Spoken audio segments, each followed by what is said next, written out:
Lins Maier, também como mediador da apresentação. Lins, aí quiser se apresentar, por gentileza. Eu estou apoiando aqui a Ana Carolina na coordenação do curso, né, dos eventos. São eventos relacionados a questões de segurança. A gente teve uma primeira subgestão de riscos. Hoje eu vou falar de segurança em eletricidade. Na semana que vem vai ser também muito bom, vai ser sobre segurança e proteção contra incêndios, né, Ana? E a gente finaliza com segurança ambiental com a professora Alessandra, né? Sobre a questão do segundo ciclo que a gente está vivendo da Covid. Tá? É uma atividade também que nós estamos promovendo o nosso curso de Engenharia de Segurança, é um curso que está formando a primeira turma agora em 2020, né? E pretendemos aí estendê-lo para 2021. Tá? Algumas regrinhas aqui, a gente pede que todos desliguem o vídeo, né, na apresentação e o call, o telefone, né, o fone, a comunicação, e também as perguntas podem ser feitas pelo chat. A Fabiana do Marketing está nos ajudando aqui, e eu também estou pegando as perguntas para a gente poder, no final da palestra, do professor Edson. Aí se apresenta o Edson, Ana? Apresento. Bem, só um minuto aqui que eu vou pegar...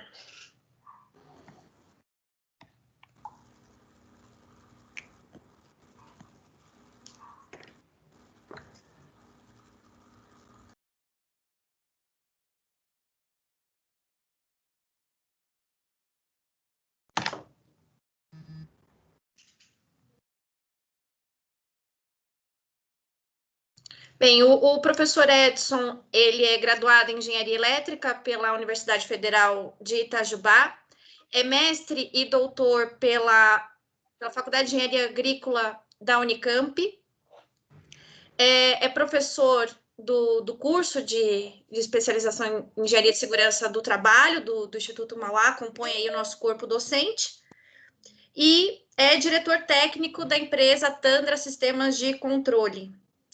Então, professor, quiser começar, fica à vontade.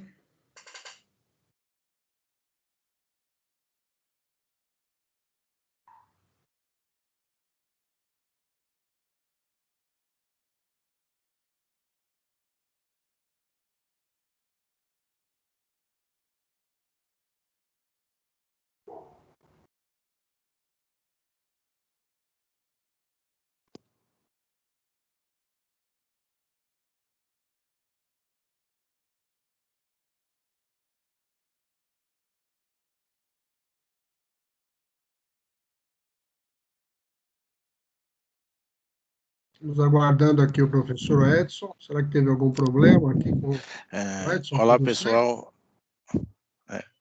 Olá, pessoal. Boa noite. Só um segundinho, eu estou subindo a apresentação para o sistema. E só um segundinho aí para...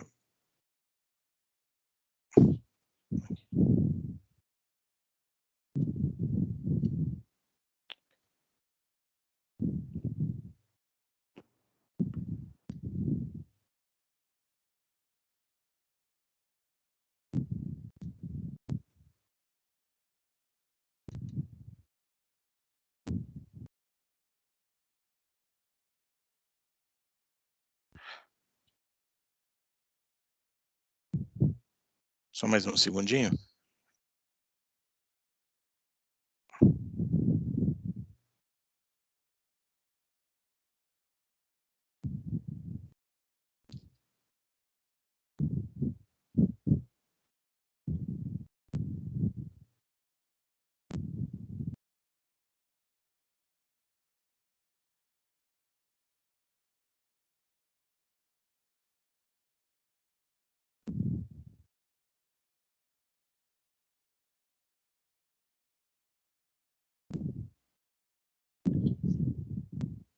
Pronto, professor, está tudo em ordem aí, já está projetando.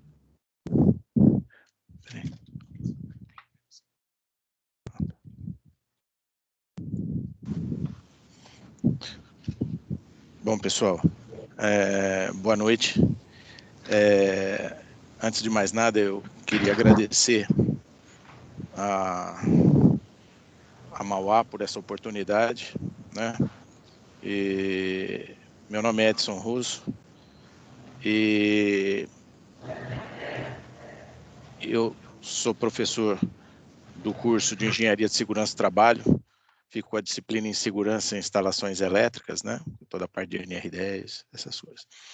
E aí, o professor Lins Maia, juntamente com a coordenadora Ana Carolina, tiveram a ideia nacional de criar um ciclo de palestras, né, de lives, para que a gente possa discutir sobre os assuntos da atualidade, tá?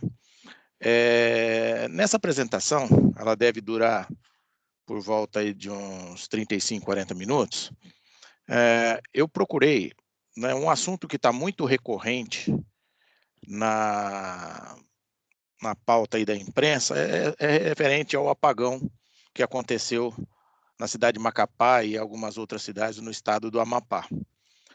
E por conta disso, a gente está vivendo tempos aí de muitas controvérsias nas notícias e as pessoas acabam ficando meio vendidas do que seria, o que efetivamente está acontecendo. Será que as respostas que estão acontecendo, né, que a mídia está falando, elas são exageradas? Ou o pessoal tentou, do governo, ou os responsáveis tentaram minimizar, né? Então, por conta disso, a gente decidiu fazer uma apresentação onde a gente pudesse apresentar de uma forma bastante simplificada, né, para que bastante didática, a nossa visão a respeito daquilo que está acontecendo no Amapá, e não só no Amapá, mas o sistema elétrico no Brasil hoje. Mas nós vamos estar focando nessa fala, mais especificamente no apagão que aconteceu no estado do Amapá, ok? Então eu vou dar sequência aqui na apresentação. O que aconteceu lá no Amapá, né? Aconteceu um blackout generalizado. Ele ocorreu no dia 3 de novembro, tá? E deixou mais de 750 mil pessoas no escuro, por 4 dias seguidos. Isso paralisou a indústria, gerou maior prejuízo, tá? Chegou a adiar as eleições na cidade de Macapá, e essa brincadeira aí, todos esses eventos, acabaram durando aproximadamente 3 semanas. Tá? A primeira coisa que a gente tem que pensar é que as coisas, quando acontecem com os outros, a gente acaba não se sensibilizando tanto. Mas ficar sem energia por todo esse tempo é algo assim que beira o impensável, né?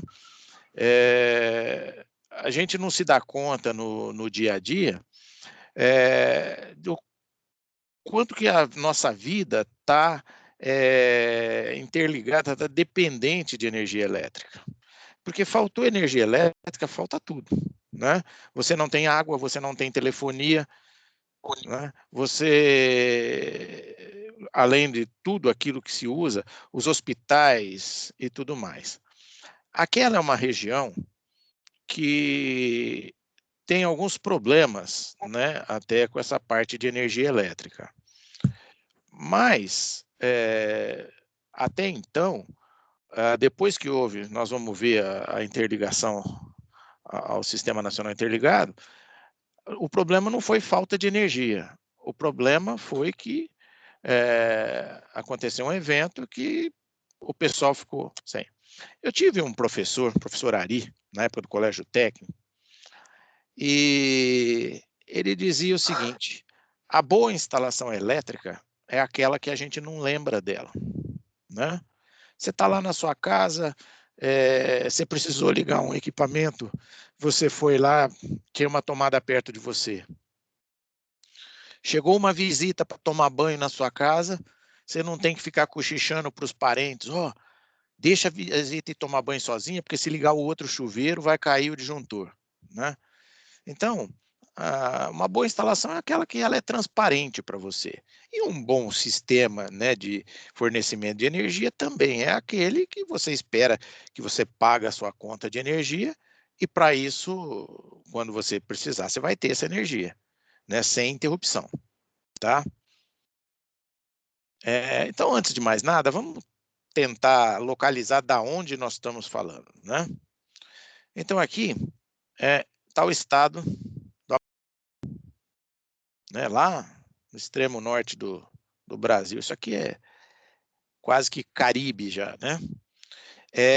Se a gente olhar, hoje em dia, aqui, ó, nós temos a usina de Tucuruí, tá? Que ela está aqui no Pará.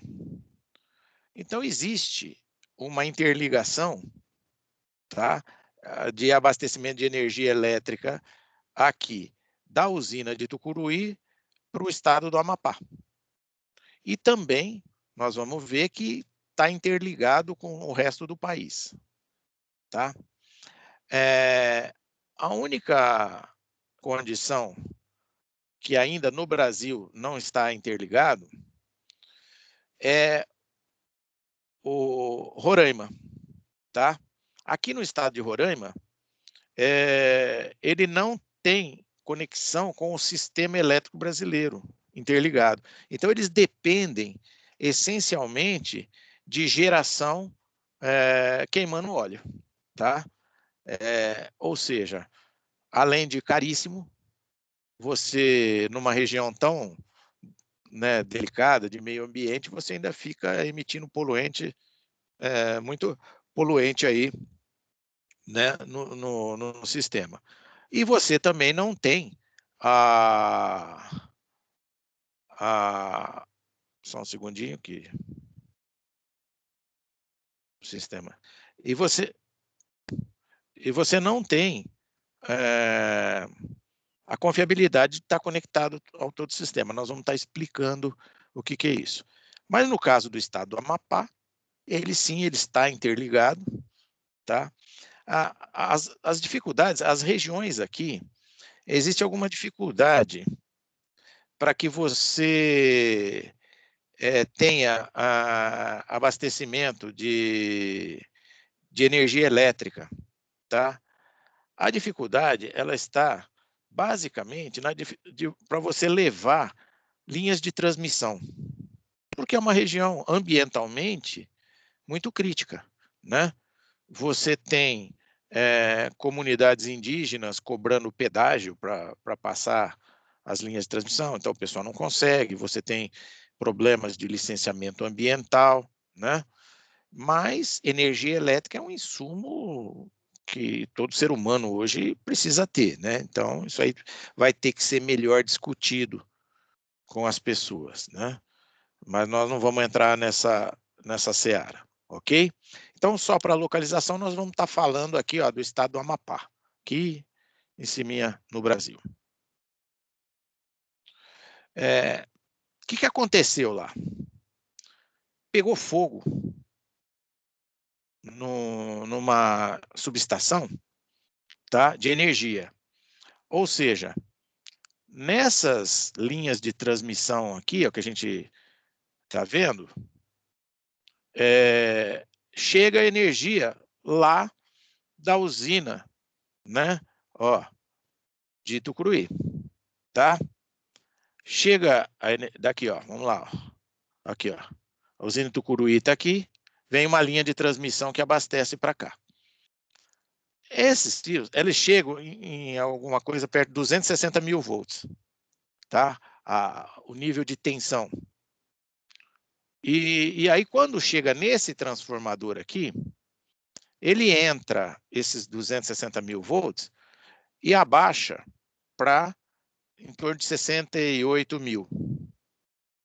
Que aí ele é distribuído, né, para as regiões lá da cidade e depois nós vamos ver a sequência disso aí. Mas basicamente essa foto aqui ilustra o sinistro que aconteceu, tá?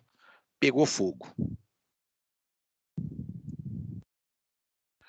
Aqui eu vou fazer uma breve explanação para a gente entender um pouco o que é isso aí. Então, eu chamei de referencial teórico aqui.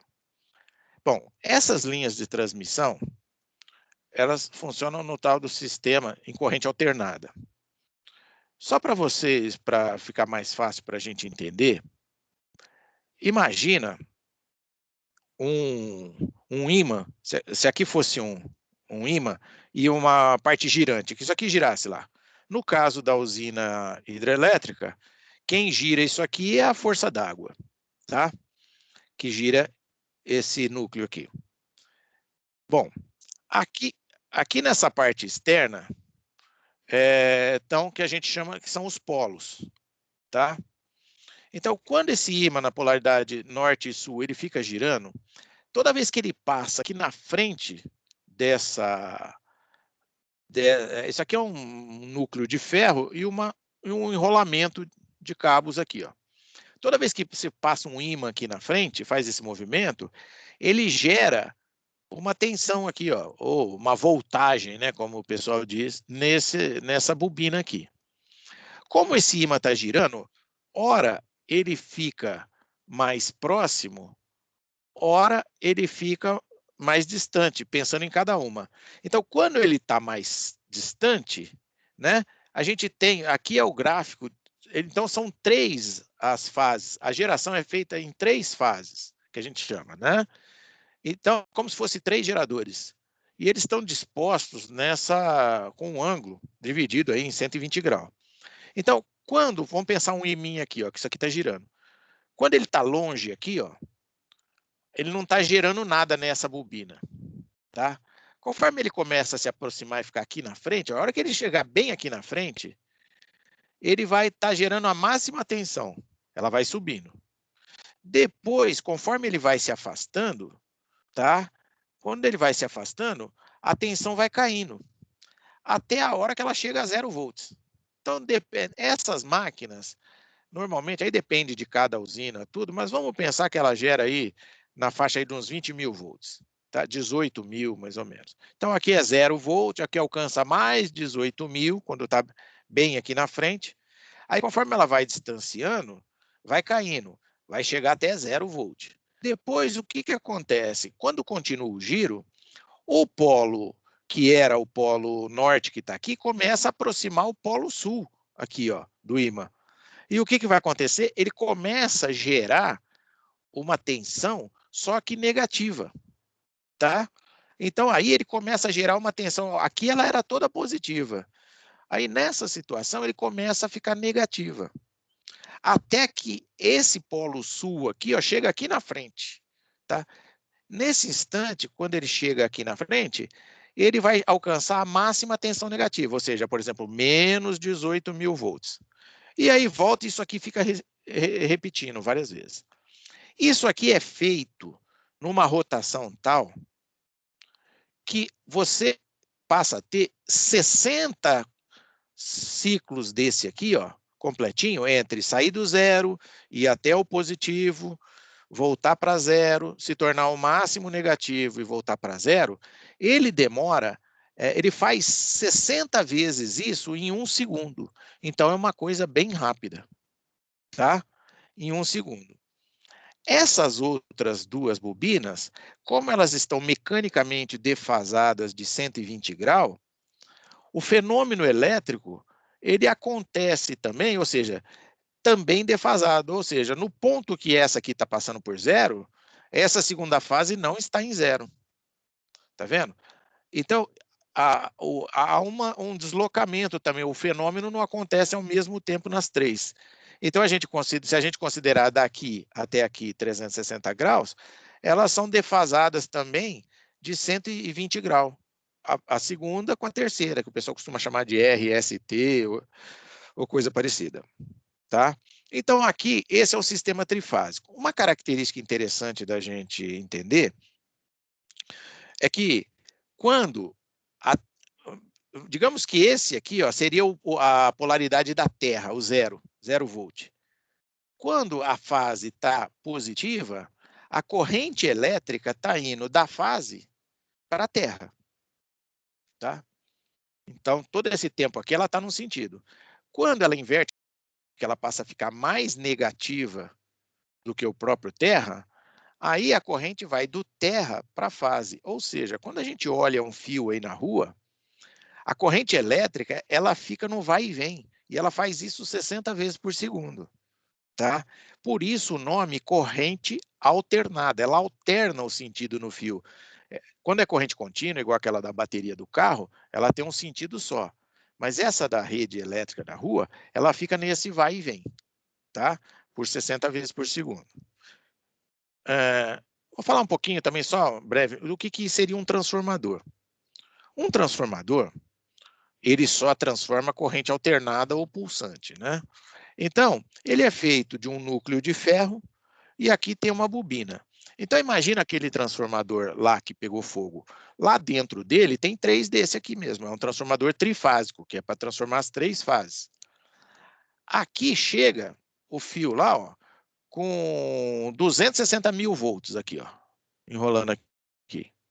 Dependendo a proporção que você põe de número de volta aqui e aqui, você aumenta ou diminui essa voltagem. No caso lá, a tensão aqui entra em 260 mil volts e sai 68 mil volts, mais ou menos, nas 3, tá? O transformador lá seria algo, esse aqui, nesse exemplo, não é bem assim. Lá é alguma coisa parecida aqui, ó, 2 desse aqui, ó. As 3 bobinas fechadas assim, e do outro lado também assim, tá? Bom, então aqui, ó, eu dei como exemplo um transformador desse de rua, que a gente vê nos postes. A gente tem lá em cima os 3 fios de alta tensão, que são aquelas 3 fases, só que aqui ele já tem 13.800 volts com relação ao outro. Com relação ao terra, dá em torno de 8.000 e pouco volts, tá? Então, se uma pessoa bota, tá aqui, encosta no poste que está 0 volt, encostar num desses 3 fios aqui, né? Ele vai tomar um choque de aproximadamente 8.000 e poucos volts. E por que o passarinho pousa aqui em cima e não toma choque, né? Ele não toma choque? Será que é porque as patinhas dele têm patinhas isolantes? Não, não é, né? É que como ele está só nesse fio, para tomar choque você precisa ter uma diferença, né?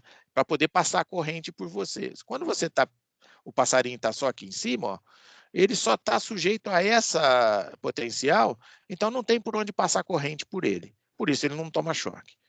Então, num transformador de rua desse aqui, ó, você tem entrando 13.800 volts aqui em cima, e aqui na baixa tensão sai lá o 0, que é o neutro, e 127 volts cada uma dessas 3 com relação aqui. Então, se eu pegar daqui para cá dá 127, daqui para cá 127, daqui para cá 127, e dessa para essa que é fase para fase dá 220 volts, ok?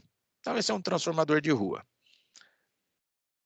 No caso aqui, ó, esse já é um transformador, não é igual àquele, mas ele ilustra bem, já é um desses de subestação. O que é importante para a gente entender o sinistro? Aqui existe esse material é uma bucha, né, de louça grandona, isolante.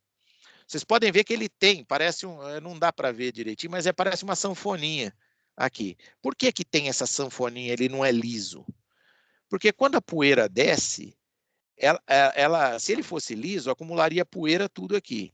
E na hora que desse uma chuva, molhasse, aqui ficaria um barro, né, uma poeirinha molhada, que passa a conduzir a eletricidade, então fecharia um curto de onde entra a alta tensão aqui com a carcaça do transformador. Ela sendo esse aspecto todo de sanfoninha, nas partes inferiores, né, a poeira não fica, ela fica só nas partes superiores, embaixo, então isso cria uma área de isolação, mesmo quando está molhado com poeira, tá? A gente vê esse tanque aqui em cima, ó. Esse tanque é um reservatório de óleo, por quê? No caso aqui, ó, tudo isso aqui que está ali dentro daquele transformador está imerso num óleo isolante, tá? Esse óleo, ele chega a ser mais isolante que o ar, tá?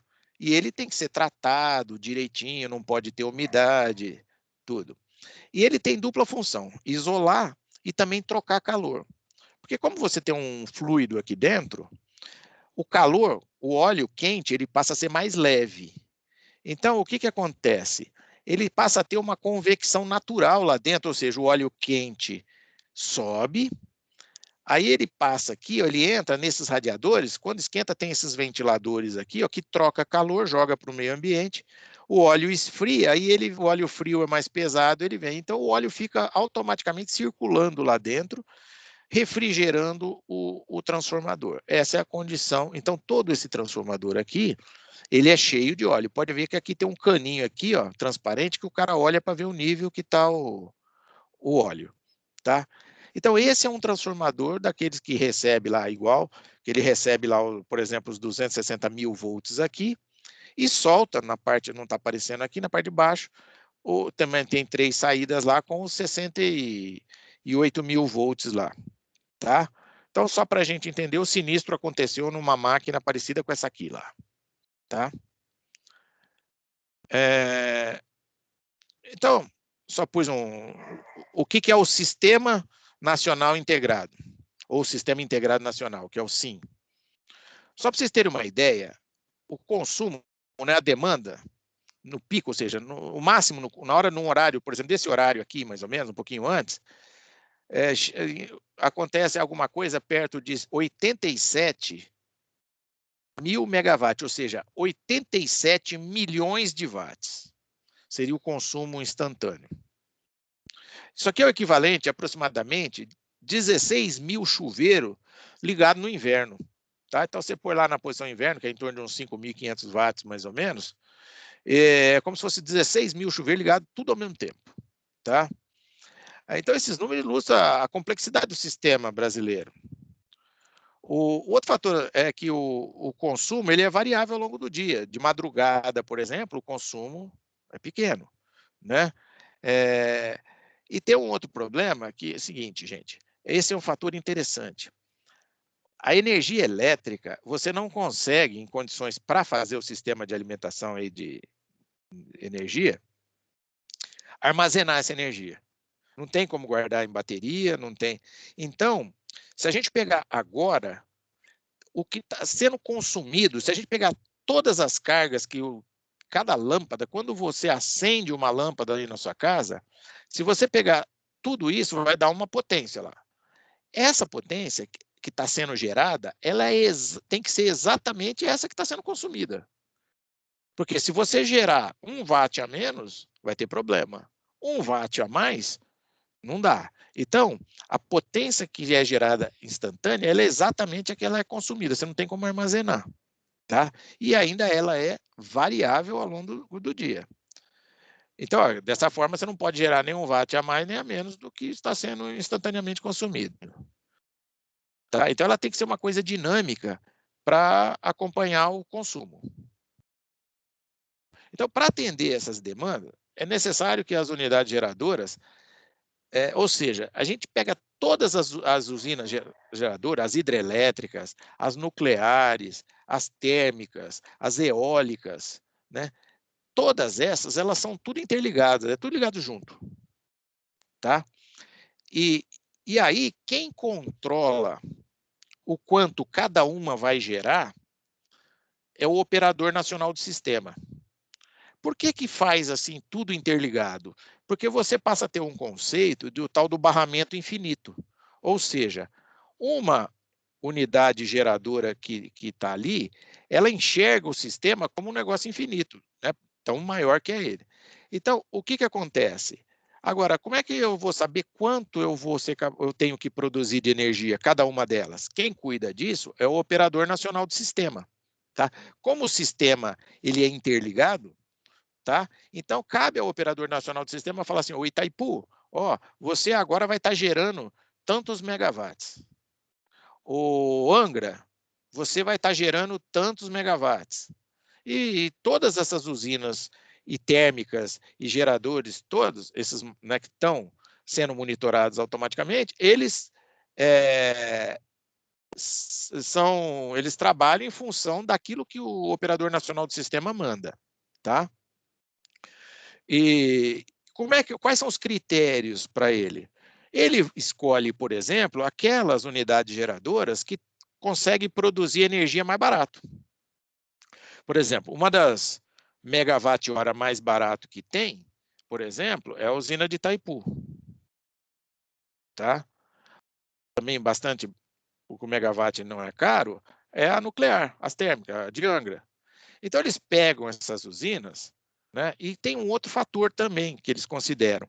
As térmicas são unidades geradoras que é mais difícil você variar. Por exemplo, Angra, que você tem lá uma reação nuclear gerando calor e essa energia sendo transformada em eletricidade, não é tão simples você variar o quanto você está gerando. Então, o que o Operador Nacional do Sistema, ele pega essas que são mais difíceis e fala, ó, produz aí tanto, dá um valor fixo. E a diferença, ele produz nas hidrelétricas, que são mais dinâmicas para você gerar mais ou menos, é instantâneo. Você consegue abrir a água, fechar a água e controlar lá a excitação, e o quanto você quer gerar instantaneamente. Então, lá em Brasília, lá o Operador Nacional do Sistema que fica controlando tudo isso, tá? Quem gera e quanto vai ser gerado. Só para vocês terem uma ideia, eu vou sair, deixa eu ver aqui se eu consigo. Não, espera aí, só um segundinho. Eu precisava sair do modo apresentação, que eu queria mostrar para vocês. Só um segundinho.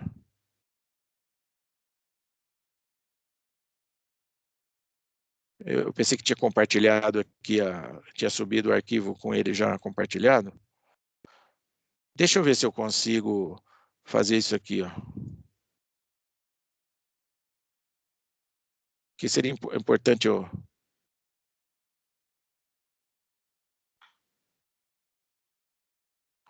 Ele não entrou.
Só um segundinho que eu estou abrindo.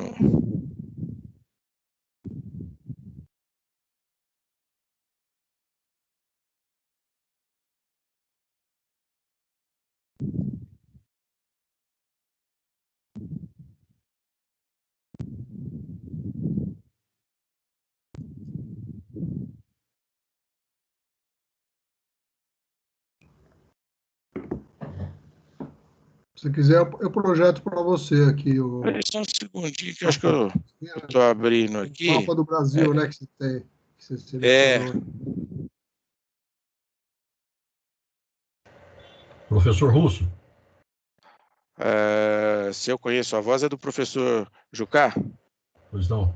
Pega no seu WhatsApp um link, aí você abre direto. Ah, tá. Aqui, ó. Eu preciso compartilhar. Só um segundinho.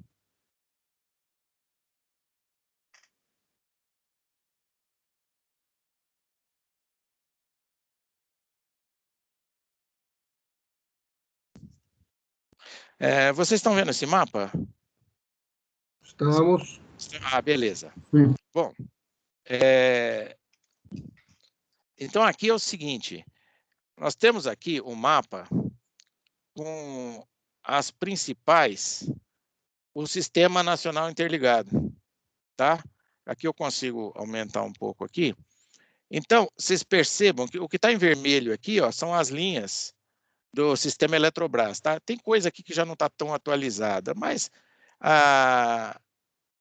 se você pegar, por exemplo, aqui as em azul, o sistema Eletrobras com parceria, tá?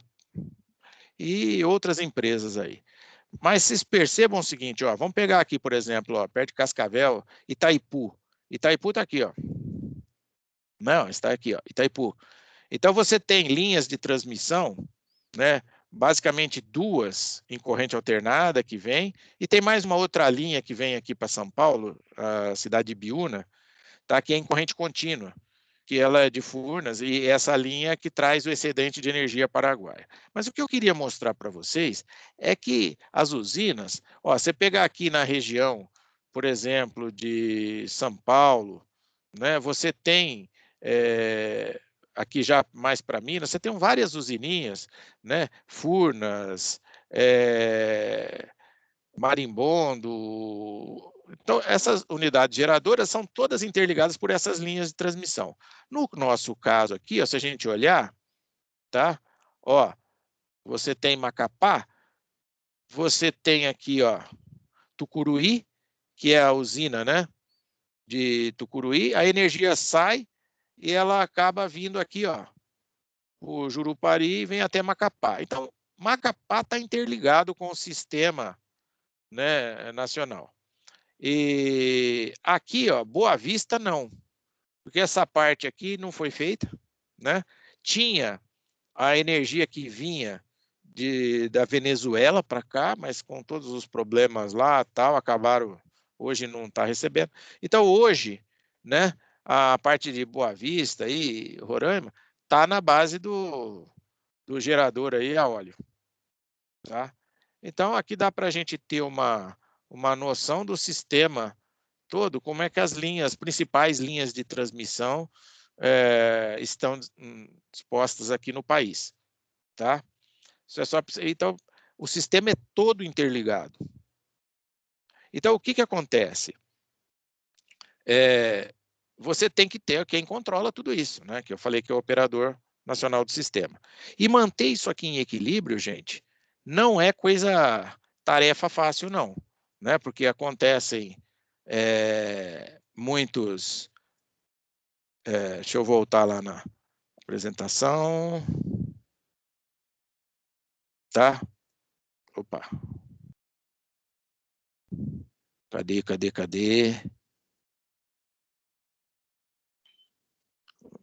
Só um segundinho aqui.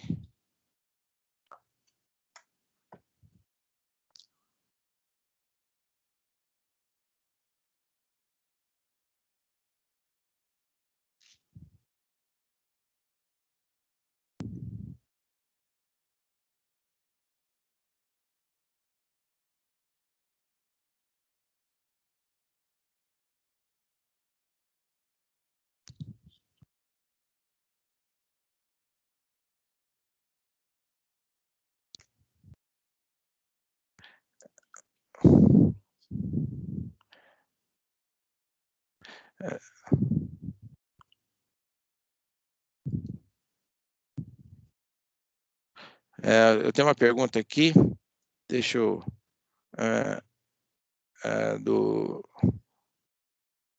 do René.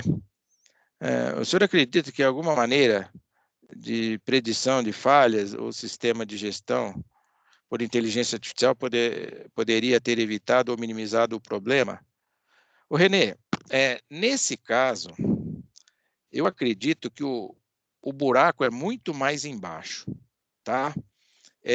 Nós estamos hoje falando isso aí de uma tecnologia de ponta, né, usando inteligência artificial para gerenciar e controlar isso aí tudo. Lógico, isso é uma situação inevitável, né? Mas nós vamos ver logo a seguir que a coisa...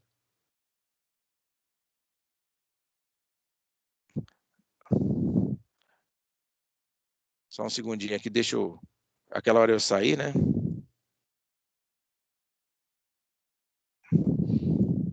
Então, a gente estava falando do sistema interligado, né?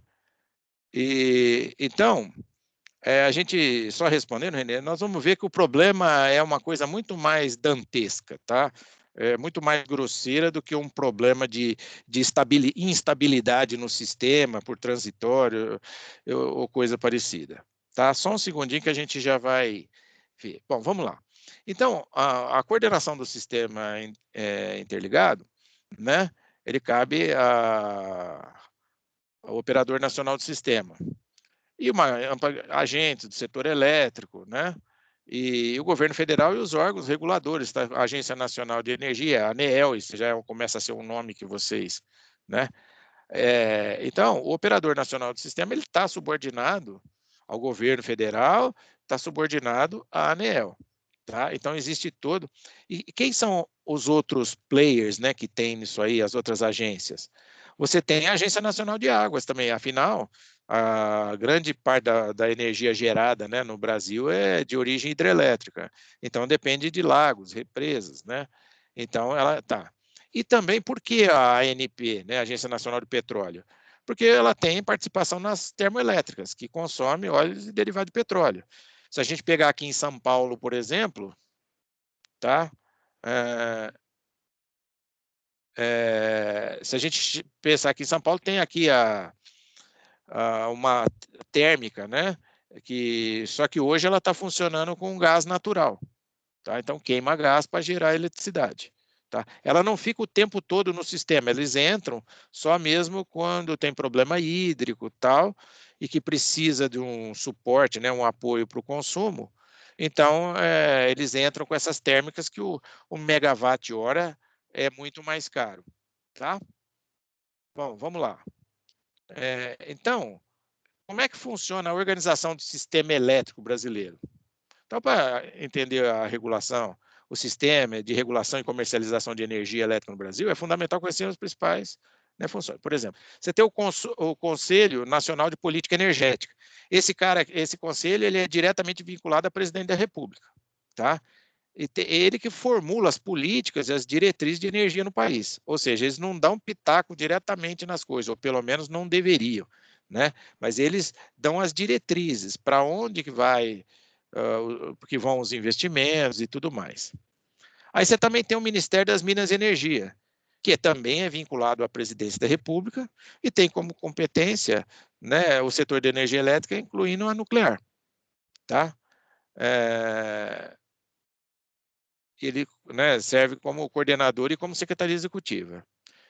E tem também a parte de pesquisa, que é a empresa de pesquisa energética, vinculada ao Ministério de Minas e Energia, que tem por finalidade prestar serviço na área de estudos e pesquisa. Então, tudo que se fala, né, no caso aí, por exemplo, poxa, vamos usar a inteligência artificial para equilibrar o sistema, para a gente poder ter uma resposta, uma decisão, né, independente aí da decisão momentânea do ser humano, tal. Então, tudo isso está vinculado aqui, ó. Tá? Também tem a ANEEL, que é a Agência Nacional de Energia Elétrica, que é vinculada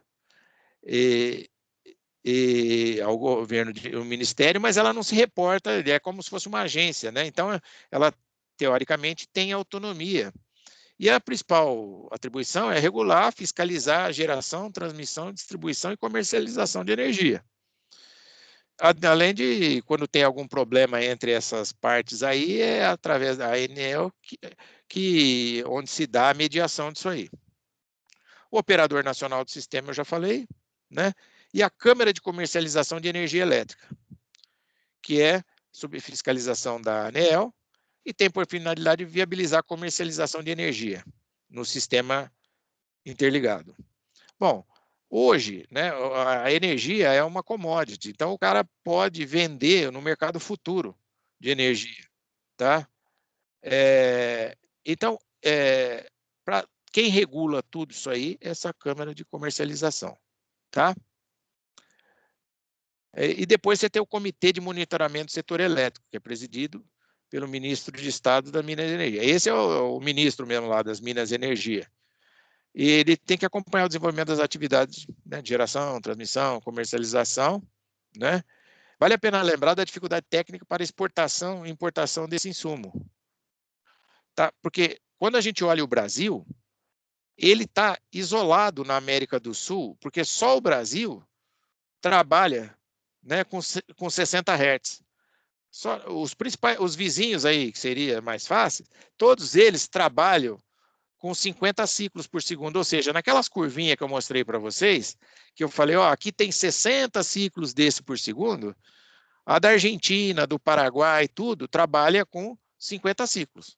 Tá? Então, você não pode misturar essas energias de forma direta, interligar, ou seja, pegar o sistema de energia da Argentina, por exemplo, falar, vamos conectar com o do Brasil aí, tá? Não dá certo, tá? Não tem... E os agentes setoriais, que são compostos por empresas de geração, transmissão, né, e consumidores livres. Tá? Então, aqui é mais ou menos a estrutura, né? Como é que é organizado o sistema elétrico no Brasil. Bom, vamos falar um pouquinho do que aconteceu. Vamos entrar agora no apagão, né? O cronograma. Esse aqui é o transformador, efetivamente, o cara que queimou. Tá? Então, no dia 3 de novembro, um incêndio destruiu esse transformador aqui. Ó, tá? E quase 90% da população do estado ficou sem energia elétrica. Tá? Até inicialmente falaram que era questão de um raio, tal coisa, mas não está aparecendo, ainda não saiu efetivamente o laudo, mas tudo leva a crer que não foi isso não, tá ok? Então, olha lá, quando eu mostrei aqueles lá, que você olhar, tá aqui dentro é cheio de óleo para, né, para refrigeração e isolação, aqui entra a alta tensão, tá? Aqui ele ainda está no lugar dele lá na subestação, ó, ele só está desligado, tá? Aqui tem uma outra figura, né, dele pegando fogo. Por que pegou fogo? Porque aquele óleo, né, que vazou também, com o calor, com o problema que aconteceu, ele se incendiou, tá? Nós vamos perceber que isso não deveria ter acontecido. Se os sistemas de proteção tivessem atuado, tá? Não ia chegar a esse ponto de pegar fogo assim. O sistema teria sido desligado antes disso acontecer, tá? Então, aqui um cronograma, né, aconteceu aqui lá no dia 3, só para o plano, no dia 5, fizeram um plano de ação de retomada, tá? Que inclui a recuperação dos transformadores incendiados, a curto prazo e a médio prazo, a aquisição de termoelétricas e a chegada de um novo transformador vindo de outro estado. Nós vamos ver a meleca aí, né? No dia 7, a Justiça Federal, olha só, o que a Justiça tem, os caras não são técnicos, ele vai lá, olha o que acontece no país, o cara vai lá e dá um prazo de 3 dias para voltar a energia, como se fosse isso, dependendo da vontade das pessoas, né? Ou seja, o que a Justiça Federal devia fazer, que é antes de dar o problema, se antecipar e procurar saber o que está acontecendo, né? Como é que anda o sistema. Aí depois que aconteceu todo aquele sinistro, os caras vêm, o juiz chega lá e dá uma canetada, fala, eu quero que arrume 3 disso aqui. Absurdo, né? E aí no dia 8, a energia começou a ser restabelecida na forma de rodízio, porque eles tinham alguns, né, geradores, aí tem uma usininha pequena, né, que puseram em operação tal, e começaram. No dia 9, essa concessionária Linhas de Macapá, transmissora de energia, essa LMTE, que opera a subestação incendiada, então é essa empresa aqui, né, que opera ele diz o seguinte, ele dá uma nota, ele fala, ó, aconteceu, né, nós estamos com a expectativa, os problemas foram complexos, nós estamos com a expectativa aí de que a coisa, nós vamos voltar o quanto antes, não deram um prazo efetivo. Aí o Ministério de Minas e Energia anunciou que o aumento do fornecimento de energia para 80%, né, que eles iam conseguir alcançar 80%. Depois que entrou em operação uma unidade geradora na usina hidrelétrica de Coraci Nunes. É uma pequena, uma usina menor, tá? E que fica a 137 quilômetros de Macapá. Por que ela pôde entrar? Porque aquele transformador transforma de 260 mil para 68, 69 mil. E essa usininha já tem uma capacidade de entrar no sistema já com a tensão mais baixa. Então, por isso, eles conseguiram conectar sem que precisasse desses transformadores, tá? Já numa tensão mais baixa. No dia 13, a Companhia de Eletricidade do Amapá informou que o racionamento do fornecimento de energia está a ser, no estado, deve seguir pelo menos até dia 26 de novembro. Que é o prazo, o tempo previsto para a chegada de um transformador novo. Na verdade, não é novo, eles tiraram de um de reserva de uma outra subestação lá de Laranjal, do Jari, o que estava de reserva lá e trouxeram para cá. Só que também, se der problema lá em Laranjal, não tem reserva, vai apagar lá, tá? Mas, para correr, desvestir um santo para vestir o outro. No dia 15 de novembro, aí tinha que ter eleição e tal, no 15 dos 16 municípios do estado, tiveram as eleições e tal, e a Companhia de Eletricidade informou que de 12 das 13 cidades do estado atingidas pelo apagão, com exceção de Macapá, eles conseguiram restabelecer o sistema, porque tem uma carga bem menor. No dia 16 de novembro, chegam ao Amapá as balsas com os geradores, ou seja, pegaram um gerador lá, vamos entrar com um gerador a óleo aí no sistema para conseguir alcançar. No dia 17, eles tiveram um novo apagão, na noite, por volta das 10, atingindo 13 de novo das cidades. Por causa de um outro blackout, como consequência desse blackout de 3 de novembro. Tá? No dia 18, o operador do Sistema Nacional do Sistema confirmou que houve um novo desligamento no Amapá, que pode ter ocorrido no momento da energização de uma linha de transmissão. Ou seja, o sistema ele é complexo. Você não pode ficar ligando e desligando uma linha de transmissão assim a seu bel prazer. Existe todo um procedimento, tá? Porque você ligar ou desligar você pode causar uma instabilidade no sistema, que foi o que ocorreu, né? E essa linha Santa Rita Equatorial, ela pode ter levado a uma sequência de desligamento de um transformador, ou seja, o transformador da subestação de Macapá, ele sentiu o tranco, a proteção atuou e desligou de novo o sistema. E aí, só no dia 24 de novembro, 22 dias de apagão, né, que eles anunciaram que tinham sido restabelecidos 100%, e a manobra foi possível com a energização do segundo transformador na subestação incendiada. Esse aqui é o transformador que chegou lá da outra subestação, o emprestado, né, o que chegou emprestado. Então, vamos fazer uma análise das possíveis falhas. Gente, não estou... falta pouco aí. Provavelmente o que aconteceu é o seguinte: uma falha numa bucha, daquelas isoladores de alta tensão, com perda de isolação e vazamento de óleo isolante, consequente incêndio no transformador. Ou seja, a proteção não atuou, não desligou, isso aconteceu. Você pode ter problema de falha nas barreiras de contenção, ou seja, é um paredão que existe entre quando pega fogo num, para não pegar fogo no outro. Mas, como eles estavam os dois trabalhando ao mesmo tempo, né, juntos, quando um pegou fogo, sobrecarregou o outro. Então, ele tem um aquecimento natural de sobrecarga. E pode ser que o calor também desse vizinho que estava pegando fogo tenha elevado a temperatura a tal ponto que aí a proteção desse segundo, para não deixar ele queimar, desligou também. Foi aí que você teve o blackout total.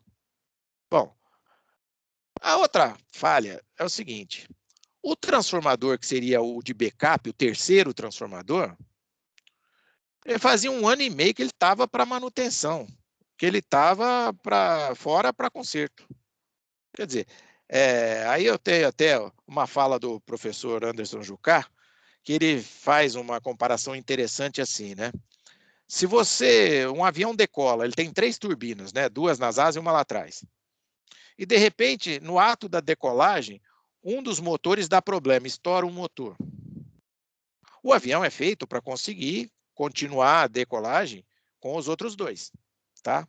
Mas uma vez que ele estabilizou lá em cima tal, o que eles fazem? O cara continua a viagem? Se ele está indo lá para a Europa, para a França, ele continua a viagem? Ou ele retorna ao aeroporto com condições técnicas mais próximas e desce? Né? Ou seja, ele não arrisca, mas eu consigo voar com 2 turbinas só, tá? Mas e aí se der problema em mais uma? Aí cai. Então, o que aconteceu lá foi isso. Ou seja, eu estava dos 3 transformadores, que são 2 que trabalham e 1 de backup, né? Eles estavam sem esse backup há mais de ano. Então, quando deu problema num transformador, eles não tinham o backup, né? E aqueles outros apagão que aconteceram depois subsequentes, né?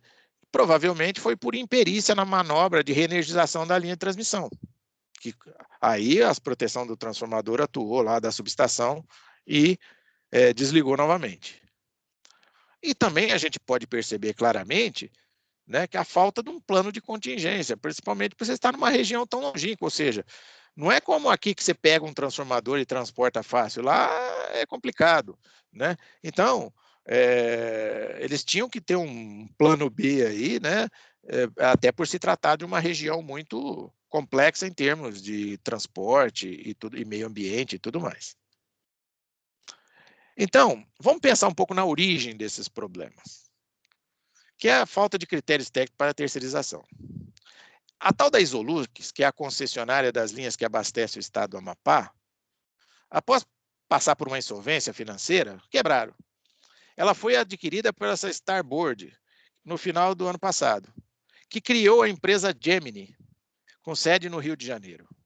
Então, essa Gemini controla as linhas de 500 kV lá e o 230, que é a linha que vai lá para Macapá, né? A Gemini, controlada pelo fundo Starboard, que no jargão do mercado, ou seja, nas bocas, ela é conhecida como fundo abutre. O que é isso? Os caras criam uma empresa, né, para ganhar grana. Ela compra do cara que está falido, no caso dessa Isolux, saneia e vende. Mas o que é sanear? O aspecto que esses caras estão levando em conta é sanear financeiramente, são aspectos legais e financeiros. Ninguém está preocupado com os aspectos técnicos, tá? Então, essa subestação de Macapá, ela possui 3 transformadores, como eu disse. O que se incendiou, um segundo que foi afetado pelo incêndio, pela sobrecarga, né? E a manutenção do outro que estava desde 2019, tá? Esses transformadores, gente, eles são indianos. E esse defeito que eles apresentam nesses isoladores, nas buchas lá, eles são recorrentes. E já que tinha de ser eles já foram substituídos várias vezes. Então, ao que tudo indica, o sinistro ocorrido se deu numa dessas buchas novamente. Só que pegou num horário de ponta, onde o sistema estava com consumo altíssimo, e aí, dos 2 transformadores que estavam trabalhando, um pegou fogo, o outro ficou sozinho, não aguentou, superaqueceu, não tinha o transformador de backup, o de reserva, e a proteção desse segundo transformador desligou, né? Então, até que eles tiveram que substituir esse que pegou fogo aí por um que veio lá emprestado. Bom, agora eu quero falar um pouquinho, só para concluir minha fala, já que eu estou falando aí para o pessoal, bastante gente da área técnica, de engenharia, que uma dessas origens desse problema é o desprestígio da engenharia no Brasil. Eu vou citar a fala de um engenheiro bastante experiente, há mais de 50 anos trabalha, ele é lá de Itajubá também, o Zaga. Abre aspas, ó, nunca vi nossa classe de engenheiros ser tão desprestigiada e relegada pelas empresas privadas concessionárias de transmissão, geração e distribuição, comandadas por investidores em bolsas, advogados e financeiros, que não têm o menor cacuete para entender o gravíssimo problema que estamos metidos, comprovado com o episódio do Amapá. Temos muita culpa porque estamos aceitando isso. Tá? Então, isso aqui é um desabafo de um engenheiro que está há mais de 50 anos trabalhando, né, nessa parte de transmissão e distribuição de energia. Tá? Então, só para concluir e abrir para as perguntas, o que está acontecendo no Brasil é que um desprestígio, ou seja, e o problema não é dos outros, não, é da própria classe de engenheiros. Eu não estou falando que nós temos que ser metido, não é nada disso. É simplesmente evitar que, por exemplo, você está numa reunião e chega uma pessoa do jurídico, ele está fazendo a parte dele, e chega, ó, esse negócio vai ser assim. E a gente abaixa a cabeça e aceita, né?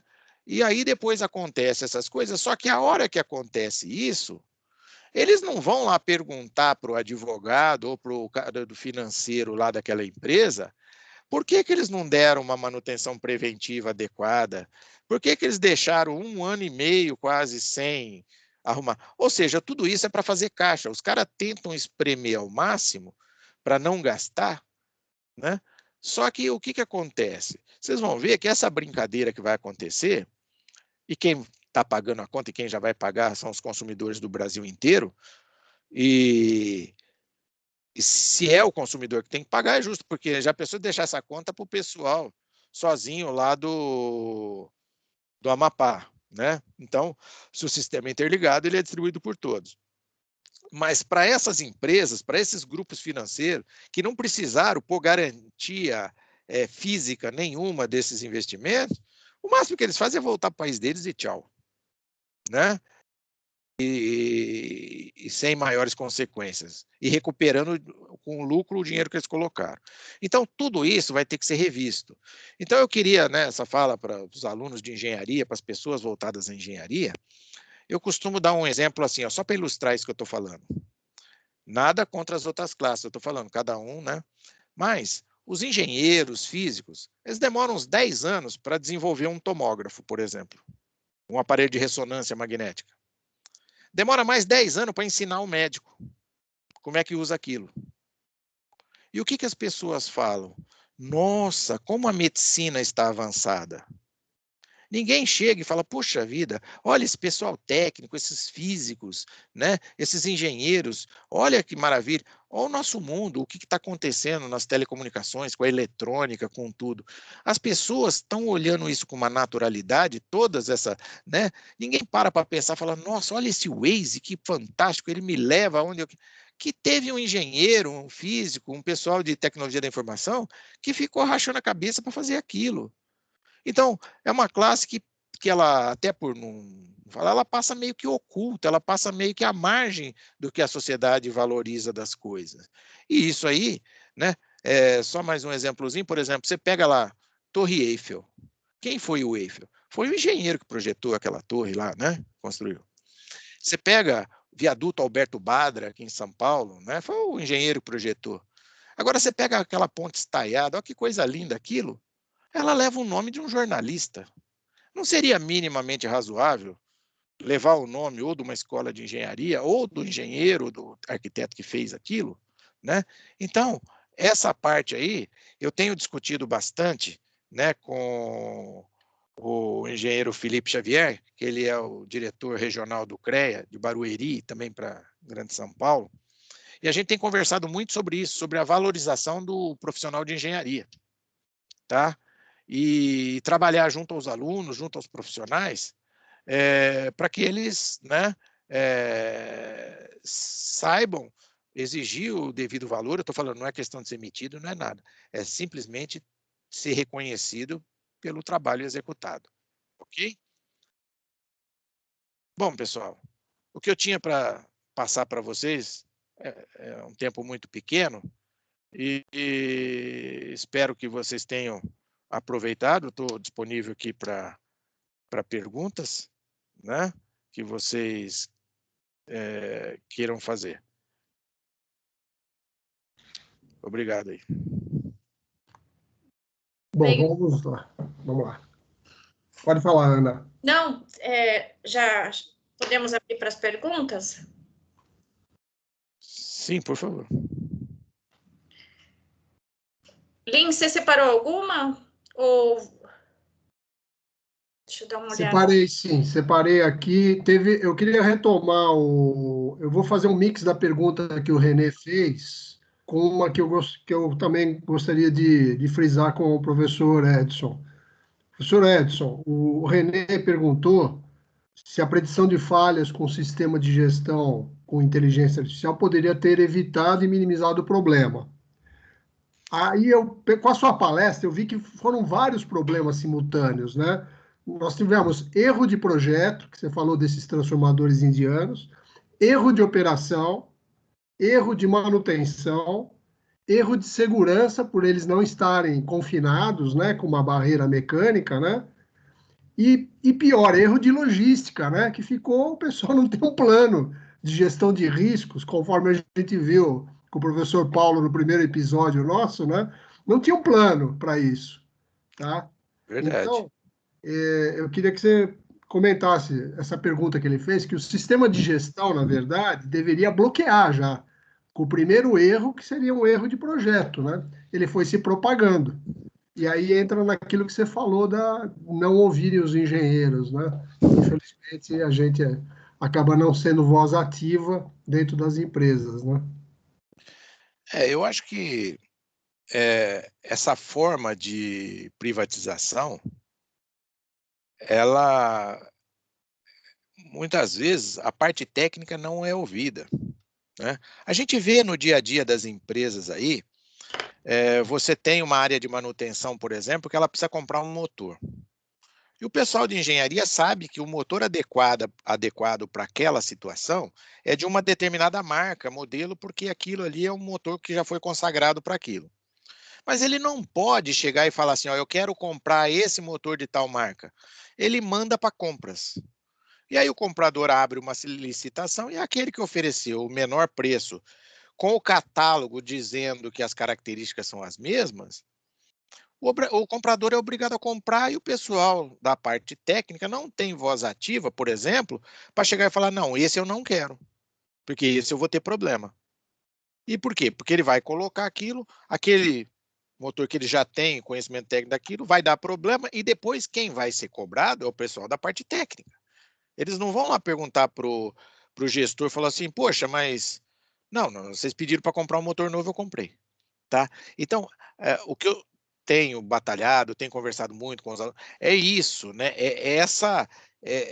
A parte técnica saber se posicionar, né? Diante de uma e não se a palavra acovardar não seria adequada, mas não se apequenar, né, diante de uma reunião onde está lá decidindo e o cara defender sim suas posições com um embasamento técnico e fazer valer, né? Isso aí. Então é disso que eu estou falando. Então provavelmente você vê, se você pegar lá os e-mails, provavelmente o pessoal de manutenção já deve ter mandado, olha gente, nós estamos com esse transformador parado, precisamos arrumar, tal. O que os caras, não tem dinheiro, aguenta aí, né? Não tem, aguenta aí. Agora que deu o problema, eles vão lá perguntar para o engenheiro lá, para o cara, escuta, meu, por que você não arrumou isso aqui? Né? Então, eu acho que o principal fator é, quando é feita uma privatização dessa, né, os aspectos de qualidade técnica, essas empresas, eles são grupos financeiros lá de fora que vêm, na Espanha, eles vêm, eles não têm nenhum engenheiro lá. Eles chegam, lá, a hora que chegar no Brasil, a gente contrata. E também o critério de contratação vai ser aquele que for mais barato. Pegar uma empresa para fazer a terceirização daquela operação, né? Então, é por isso que eu falo, fica muito difícil, né, você justificar para um corpo diretivo lá um posicionamento técnico, sendo que esse posicionamento não tem muita força. Isso acontece, né, voltando aqui para o nosso caso, para os engenheiros de segurança do trabalho, que é uma luta diária também, né? Algumas diretorias de empresa,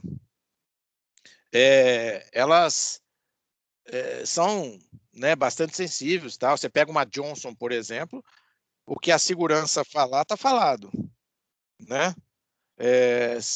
Se tiver que parar a produção, seja lá do que for, por um fator de inseguro, eles fazem. Agora, tem empresa não, né?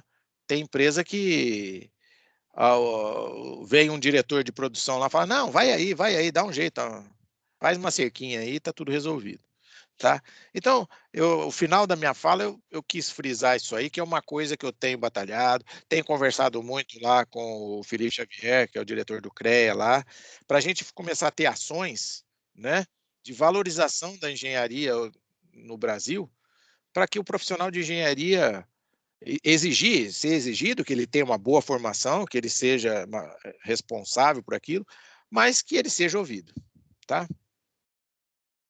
Tem mais uma aqui, Edson, que o Danilo Marcan fez Correto? para você. Boa noite, Edson. Parabéns pela apresentação. Tenho uma dúvida: não existe o backup funcionando. Isso é uma falha para o sistema de energia que é mais do que essencial atualmente. Não existe em outras subestações algum sistema de rodízio de transformadores para que o backup esteja sempre operando, E em caso esse rodízio existe, não estaria sendo realizado também? Tá, Danilo. Basicamente é o seguinte, quando você olha uma subestação, dessas que você vê aí das grandes empresas aqui, você vê aqueles fios de alta tensão que tem aquelas torres, normalmente com 6 fios, 3 na vertical e mais 3 do outro lado. E quando essa linha chega numa subestação dessa, normalmente tem 4 transformadores. Então, por que ela chega 3 e 3? São 2 linhas de transmissão.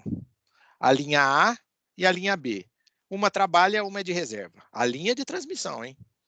Aí o que acontece? Lá na subestação tem 4 transformadores. Um que é o principal, que é um que trabalha da linha A, tem um trabalhando, e tem o reserva da linha A. Tem um trabalhando na linha B, ou seja, como a linha B está parada, as 2 da linha B, o principal e o reserva, estão parados. Se a linha A está trabalhando e acontece um problema com esse primeiro transformador, ele automaticamente é desligado e vai para o transformador reserva. E aquele da linha A, ou se é um dia de manutenção preventiva, alguma coisa, eles aproveitam e fazem a manutenção preventiva naquele que está parado. Quando é um dia de manutenção das linhas de transmissão, a concessionária de distribuição chega para as empresas e fala, olha, no dia tal, tal hora, tantos minutos e tantos segundos, nós vamos converter da linha A para a linha B. Então, a empresa já está programada, quando chega naquele instante, eles mudam e começam a utilizar a linha B com o transformador principal dela. E aí eles aproveitam para fazer preventiva nos 2 da linha A. Então, normalmente é feito assim, né? Você vê que tem, dos 4 transformadores, só um está trabalhando. No caso dessa subestação, um só daqueles não aguentava a carga total. Então, eles já estavam trabalhando os 2. 1 e o 2. E o terceiro, que seria o backup, se dá problema no 1 ou se dá problema no 2, estava com problema, estava fora de operação, não estava nem lá. 1 ano e meio fora. Aí o que aconteceu? Os caras estavam com os 2 transformadores, ou seja, sem step. Os caras estavam trabalhando com os 2 transformadores e já no gargalo. Pegou um horário de ponta, provavelmente o sistema de proteção, né? De sobretemperatura, alguma coisa assim, também já devia estar precisando de manutenção e não estava funcionando, até porque você não podia parar esses transformadores para fazer manutenção preventiva nos sistemas de proteção. O que aconteceu? Está tocando. Aí aconteceu um superaquecimento, um vazamento na bucha, pegou fogo. Ou seja, nessa hora, os relés eram para atuar e desligar a energia, para não deixar qualquer faísca, qualquer pico de corrente que acontecesse de um curto-circuito, o sistema era para desligar, para não deixar chegar ao estágio de pegar fogo. Mas, no entanto, a falha nesse sistema de proteção, até quase com certeza por falta de manutenção preventiva, também levou a ele ficar ligado e dar problema até pegar fogo, né? Aí o outro transformador que estava trabalhando ficou sozinho para segurar a carga toda, ele superaqueceu. Quando ele superaqueceu e o calor do transformador do lado também, né, por uma falta de barreira física adequada, também contribuiu para o superaquecimento e aí ele desligou o segundo, aí deu apagão total, ok? Espero que eu tenha respondido aí. Tem uma pergunta, fazer a última, senão nós vamos passar muito do tempo, do Carlos Laerte. Tá? O Carlos Laerte ele tinha feito uma pergunta mais técnica. A curiosidade dele era por que o Brasil utiliza 60 Hz e não 50 Hz? E desde quando isso foi determinado para o país? Tá. Bom, isso é o seguinte, acontecem algumas coisas, quem vem depois, por exemplo, você pega o sistema digital brasileiro, né, de televisão. Quando o Brasil decidiu por implementar a televisão digital, vamos pensar antes da digital, na analógica, mas a televisão colorida. Antes do Brasil ter televisão colorida, lá nos Estados Unidos já tinha, né? Na Alemanha já tinha, nos países da Europa já tinha isso. Nos Estados Unidos, tinha o primeiro sistema lá, que é o tal do NTSC, que os americanos, por chacota, eles chamam de Never the Same Color. Ou seja, não é um sistema bom, né? Aí o Brasil, quando foi pôr a televisão colorida, ele teve a oportunidade de escolher aquilo que ele achava mais adequado. Ele teve o problema de implementar depois, mas também teve a vantagem de poder escolher aquilo que ele quis. No caso dos 60 Hz, ele é mais eficiente, tá? Para as máquinas elétricas, para motores, ele tem um rendimento melhor, tá?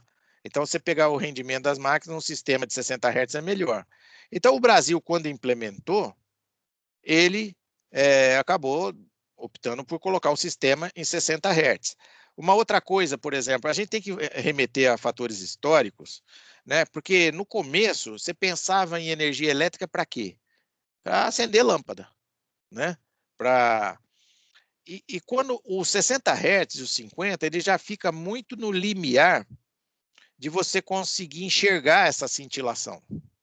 No caso de lâmpadas incandescentes, que eram aquelas primeiras, né, as tradicionais, como o filamento era por aquecimento, ele tem uma inércia térmica grande, você não percebe a lâmpada piscar nos 50 Hz. Mas se você pega uma lâmpada fluorescente, por exemplo, ela já com 50 Hz, ela já dá o efeito estroboscópico, né? O olho humano fica bem no limiar dele conseguir ver ela. Tanto é que, por norma de projeto, quando tinha, não as de reator eletrônico, mas as anteriores, você não podia iluminação, você não podia pegar, por exemplo, numa escadaria e colocar uma única lâmpada, porque pode dar efeito estroboscópico e a pessoa tropeçar e cair, né? Então, o sistema de 60 Hz ele é bem melhor para tem rendimento de máquinas melhores e tudo mais, tá? Então ele tem vantagens sim sobre o 50 Hz. Mais alguma dúvida? Bom, acho que o nosso tempo já foi muito brilhante, viu? Parabéns, professor Edson. Vou pedir para a professora Ana fazer o fechamento aqui para nós, né? Ela está aqui conosco, e avisar a todos que o material vai estar disponível, né? O professor disponibilizou o material em PDF, e aí mantenho contato com a Fabiana, do marketing, para a gente poder Tá. entregar.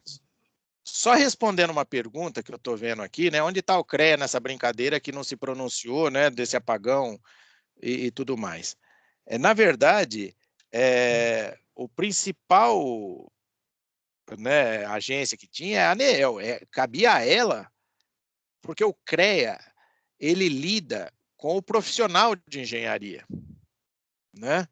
É lógico, ele fiscaliza obras e tal, mas a obrigação, né, de fiscalização a isso é da ANEEL. Ela foi negligente em deixar, por exemplo, porque uma subestação ela é obrigada, um transformador desse sai de operação, ele não está lá como backup, ele entra em manutenção, eles são obrigados a notificar a ANEEL. Ó, eu estou com um transformador, né?